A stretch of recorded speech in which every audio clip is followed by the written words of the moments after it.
ఇప్పుడు అందరికీ welcome to Tally digital Guru online classes. మనం ఈ వీక్ ఓకే అండి, అంటే లాస్ట్ డే లైవ్ క్లాస్ తర్వాత అప్పటి నుంచి ఈ రోజు వరకు ఇచ్చిన ఎంసీక్యూస్ సంబంధించి ఆన్సర్స్ చూస్తున్నాం. డైరెక్ట్గా మన పేడ్ స్టూడెంట్స్ అంటే మీ వాట్సాప్ గ్రూప్లో ఇచ్చిన ఎంసీక్యూస్ అట్లా ఎంతమంది పార్టిసిపేట్ చేశారు అనేది కూడా ఇక్కడ ఇచ్చేస్తున్నాను. ఓకే అండి, మీకు ఫస్ట్ ఇచ్చిందంటే where do we record transaction PF payable 48,000 in Tally Prime. Okay అండి, పిఎఫ్ పేయబుల్ అంటే పిఎఫ్ పే చేయాలి 48,000. ఈ ట్రాన్సాక్షన్ని టాలీ ప్రైమ్లో ఏ ఓచర్లో ఎంటర్ చేస్తాము అని చెప్తున్నాం. అందరూ కూడా కరెక్ట్ ఆన్సర్ సెలెక్ట్ చేసుకున్నారండి. ఇది జనరల్ ఓచర్. చూడండి, కాంట్రా ఓచర్లో ఏం ఎంటర్ చేసుకుంటాం, మన బిజినెస్ సంబంధించి క్యాష్ని మన బ్యాంకులో. ఓకే అండి, చూడండి, మన బిజినెస్కి సంబంధించి బిజినెస్ యొక్క బిజినెస్ బ్యాంక్ ఉంటుంది. ఆ క్యాష్ని మన బ్యాంకులో డిపాజిట్ చేసుకున్నా, అదే బ్యాంకు నుంచి విత్డ్రా చేసుకున్నా, అట్లనే మన బిజినెస్ సంబంధించి మల్టిపుల్ బ్యాంక్స్ ఉంటాయి. అంటే ఎస్బీఐలో కానీ, హెచ్డిఎఫ్సిలో కానీ, ఐసిఐసిఐ, ఒకే బిజినెస్ డిఫరెంట్ బ్యాంక్స్లో ఆ బిజినెస్ పేరు మీద అకౌంట్స్ కనుక ఓపెన్ చేసి ఉండి ఒక బ్యాంక్ నుంచి ఇంకొక బ్యాంక్కి అమౌంట్ ట్రాన్స్ఫర్స్ కనుక చేసుకుంటూ ఉంటే అవి కూడా కాంట్రాలో రాస్తాం. ఓకే అండి, అది నేను జస్ట్ బ్రీఫ్గా చెప్పేస్తున్నాను. ఇంకొన్ని పాయింట్స్ కూడా యాడ్ అవుతాయి. నెక్స్ట్ పేమెంట్ ఓచర్లో ఏమంటారు చేస్తాం, బిజినెస్ నుంచి ఎవరికి ఎటువంటి పేమెంట్స్ ఇస్తూ ఉన్నా ఆ పేమెంట్ ఎంట్రీస్ అనేది కూడా పేమెంట్ ఓచర్లో రాస్తాం. పర్చేజెస్ వచ్చేసరికి గూడ్స్ పర్చేజ్ చేస్తూ ఉంటే అవి క్యాష్ కానీ, క్రెడిట్ కానీ, బ్యాంక్ త్రూ కానీ ఎలా పర్చేజ్ చేస్తున్నా వాటన్నిటిని కూడా పర్చేజెస్ ఓచర్లో రాస్తాం.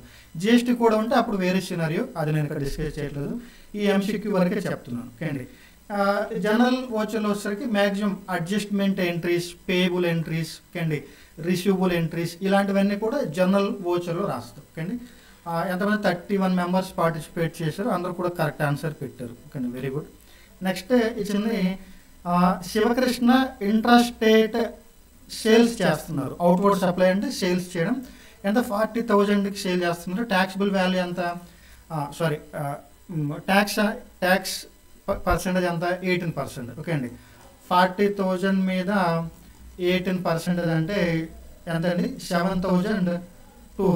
అంటే ఇందులో ఇంట్రాస్టేట్ కాబట్టి సిజిఎస్టీ మనం పే చేయవలసిందేంటి, పేయబుల్, సిజిఎస్టీ, ఏజిఎస్టీ పే చేయాలి. ఎంత, 3,600. ఇందులో తన యొక్క క్రెడిట్ లెడ్జర్ అంటే ఐటీసీ రూపంలో జిఎస్టీ పోర్టల్లో ఎంత ఉంది, 5,000 ఉంది. ఇందులో సిజిఎస్టీకి సంబంధించి ఐటీసీ అంటే సిజిఎస్టీకి సంబంధించి ఐటీసీ 5,000 ఉంది. ఓకే అండి, ఎస్జిఎస్టీ కానీ ఐజిఎస్టీకి సంబంధించి ఏమీ లేవు. ఓకే అండి, అంటే ఇప్పుడు ఐజిఎస్టీకి సంబంధించి పే చేయవలసింది ఏం లేదు, ఐటీసీ కూడా ఏం లేదు. ఇప్పుడు నెట్ ట్యాక్స్ లయబిలిటీ అంటే మనం ఎంత ట్యాక్స్ పే చేయాలో క్యాలిక్యులేట్ చేయండి అంటున్నారు. ఓకే అండి, ఇందులో చూడండి, మీకు GST ITC set of rules చెప్పారు. అందులో ఏముంది, సిజిఎస్టీకి సంబంధించి ఏదైనా ఐటీసీ కనుక్కుంటే ఆ సిజిఎస్టీకి సంబంధించిన ఐటీసీని సిజిఎస్టీ కోసం కానీ ఐజిఎస్టీ కోసం కానీ వాడుకోవచ్చు, ఎస్జిఎస్టీ కోసం వాడకూడదు. ఓకే అండి, కాబట్టి ఇక్కడ ఉన్న ఈ 5,000 ఐటీసీ అమౌంట్ని దేని గురించి వాడచ్చు, దీని గురించి యూజ్ చేయవచ్చు, యూజ్ చేసుకుంటాం కూడా. అంటే ఈ 7,200లో 3,600 పే చేయవలసిన అవసరం లేదు. ఓకే అండి, నెక్స్ట్ మనం రిమైనింగ్ పే చేయవలసిన అమౌంట్ ఏది, ఏజిఎస్టీ అమౌంట్ మాత్రమే పే చేయాలి. మీకు ఒక డౌట్ రావచ్చు, సార్ ఇక్కడ 5,000 ఐటీసీ ఉంది కదా, 3,600 పోతే ఇంకా 1,400 ఉంది కదా, దాన్ని ఎస్జిఎస్టీకి వాడవచ్చు కదా అంటే అది వాడకూడదు రూల్, అంతే. కాబట్టి ఈ 3,600 మనం గవర్నమెంట్కి పే చేయాలి. ఆన్సర్ ఏంటి, ఆన్సర్ బి, ఇది కరెక్ట్. ఓకే అండి, మీరు అంటే కొందరు తప్పులు పెట్టారు, 6 మెంబర్స్ గ్రూప్లో ఉన్న చాలామంది అసలు దీనికి రెస్పాండ్ అవ్వలేదు. కాబట్టి ఒకసారి GST ITC set of rules ఆ యొక్క క్లాస్ రండి. ఓకే అండి, డన్. నేను చెప్పేది అర్థమవుతుందండి, చెప్పేది అర్థమవుతుందా?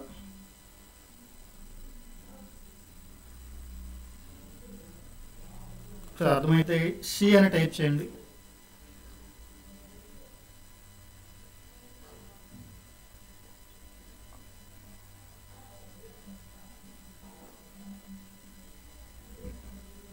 ఓకే అండి, okay, thank you.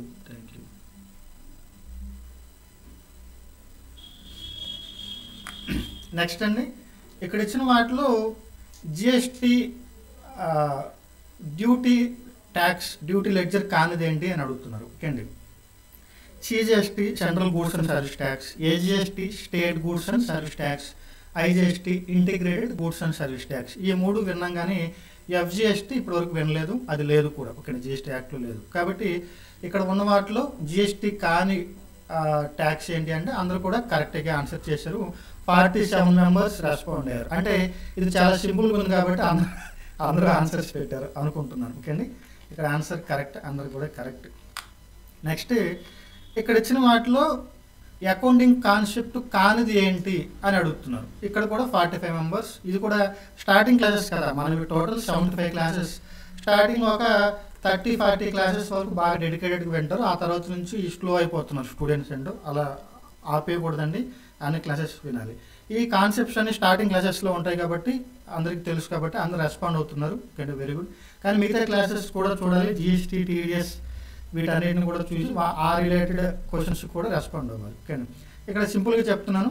Matching concept అంటే ఏంటి? బిజినెస్ సంబంధించిన ఎక్స్పెన్సెస్ కానీ ఇన్కమ్స్ లేదా రెవెన్యూస్. ఓకే అండి, వీటికి సంబంధించి ఏ పీరియడ్కి సంబంధించి ఆ పీరియడ్లోనే ఎంటర్ చేయాలి, ఒకదానికి ఒకటి మ్యాచ్ చేస్తూ రాయాలి అనేది ఇక్కడ సింపుల్ ఈ కాన్సెప్ట్ చెప్పేది.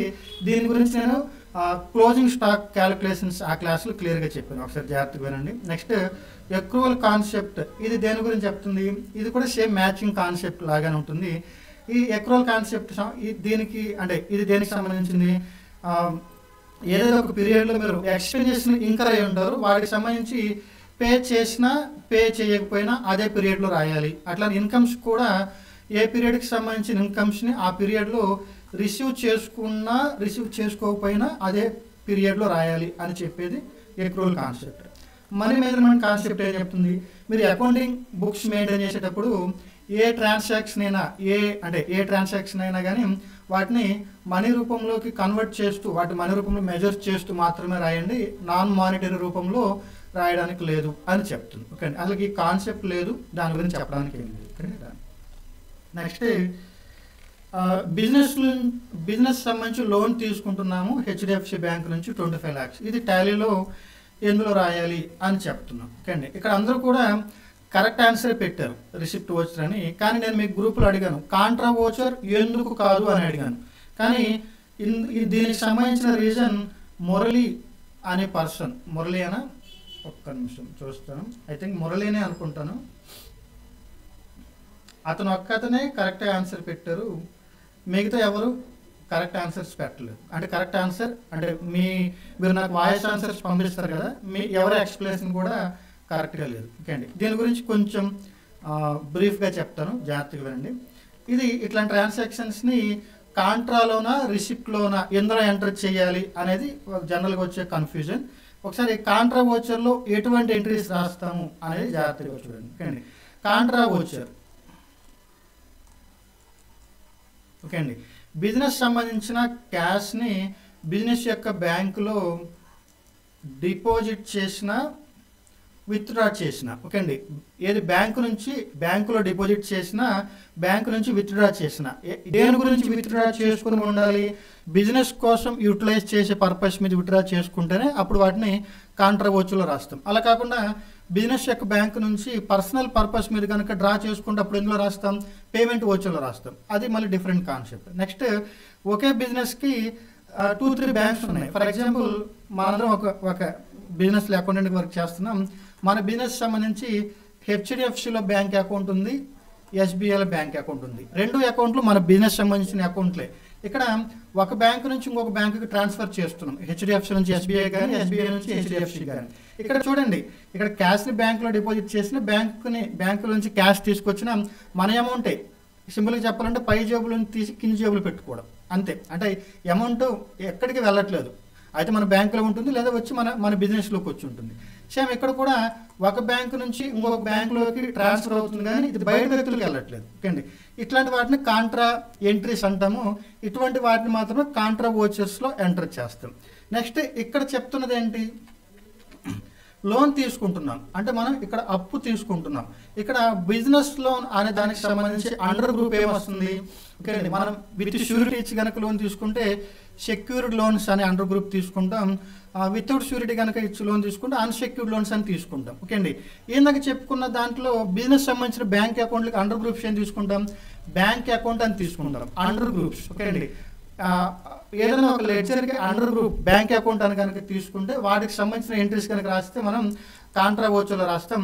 Under group bank account, bank OD, bank CC, ఇవి కాకుండా సెక్యూర్డ్ లోన్స్, అన్సెక్యూర్డ్ లోన్స్, ఇలాంటి అండర్ గ్రూప్స్తో కనుక మనం లెడ్జర్ కనుక క్రియేట్ చేస్తే అటువంటి ట్రాన్సాక్షన్స్ని మాత్రం అంటే అటువంటి లోన్స్ కనుక తీసుకుంటే రిసిప్ట్ వోచర్లో రాస్తాం. ఎందుకని మనం అంటే అక్కడ నుంచి మనకి అమౌంట్ వస్తుంది, రిసీవ్ చేసుకుంటున్నాం కాబట్టి. ఓకే అండి, ఇక్కడ కూడా ఒక బ్యాంక్ నుంచి ఇంకొక బ్యాంక్కి ట్రాన్స్ఫర్ చేసినప్పుడు ఏది రెండు మన బ్యాంకులే ఒక బ్యాంక్ నుంచి ఇంకొక బ్యాంక్కి ట్రాన్స్ఫర్ చేసినప్పుడు ఇక్కడ కూడా రిసీవ్ చేసుకోవడం, పేమెంట్ చేయడం జరుగుతుంది. కానీ రెండు బ్యాంకులు మనమే కాబట్టి వాటిని కాంట్రా వోచర్లో రాస్తాం. ఓకే అండి, ఈ క్లాస్ అనేది చాలా ఈజీ, అంటే ఈ టాపిక్ చాలా ఈజీ టాపిక్, కొంచెం ట్రిక్కీగా ఉంటుంది. మన క్లాసెస్ ఫస్ట్ 10 క్లాసెస్లో ఉంది, జాగ్రత్తగా వినండి. ఓకే అండి, దట్స్ ఇట్. చూడండి, ఈ ఎంటర్ని మీరు కాంట్రా వోచర్లో ఎంటర్ చేయడానికి ట్రై చేసినా కూడా అది కాంట్రా వోచర్లో ఎంటర్ అవ్వదు. ఎందుకని వాడికి అండర్ గ్రూప్ వేరే అండర్ గ్రూప్ ఉంది కాబట్టి. బ్యాంక్ ఓడి, బ్యాంక్ సిసి కాకుండా సెక్యూర్డ్ లోన్స్, అన్సెక్యూర్డ్ లోన్స్ అనే అండర్ గ్రూప్ ఉంటుంది కాబట్టి అది కాంట్రా వోచర్లో ఎంటర్ అవ్వదు. ఓకే అండి, నెక్స్ట్ ఇక్కడ ఇచ్చిన వాటిలో ఎక్స్టర్నల్ యూజర్ ఎవరు అని అడుగుతున్నారు. ఓకే అండి, ఇక్కడ ఫస్ట్ వచ్చేసరికి అకౌంటింగ్ ఇన్ఫర్మేషన్ అంటే ఏంటి? మరి అకౌంట్స్ ప్రిపేర్ చేయడం వల్ల వచ్చిన రిజల్ట్. ఓకే అండి, రిజల్ట్ ఏమై ఉంటుంది? ప్రాఫిట్ కానీ లేదా లాస్ అయి ఉండవచ్చు, లేదా ఎంత ట్యాక్స్ పే చేయాలి అని అయ్యి ఉండవచ్చు. ఓకే అండి, లేదంటే ఎవరికి ఎంత అమౌంట్ పే చేయాలి, ఎవరి నుంచి ఎంత రిసీవ్ చేసుకోవాలి, ఇదంతా కూడా ఏంటంటే అకౌంటింగ్ ఇన్ఫర్మేషన్. అకౌంట్స్ ప్రిపేర్ చేయడం వల్ల వచ్చిన రిజల్ట్ అనేది అకౌంటింగ్ ఇన్ఫర్మేషన్. ఆ అకౌంటింగ్ ఇన్ఫర్మేషన్ని సమ్ పర్సన్ యూజ్ చేస్తారు. ఇక్కడ యూజ్ చేయడం అంటే ఏంటి? ఆ ఇన్ఫర్మేషన్, ఆ రిజల్ట్ని బేస్ చేసుకుని సమ్ డెసిషన్స్ తీసుకుంటారు. ఓకే అండి, ఇక్కడ ఇచ్చిన వాళ్ళు అంటే ఇక్కడ మళ్ళీ మనం యూజర్స్ అనే వాళ్ళు 2 టైప్స్ ఉండాలని చెప్పుకున్నాం.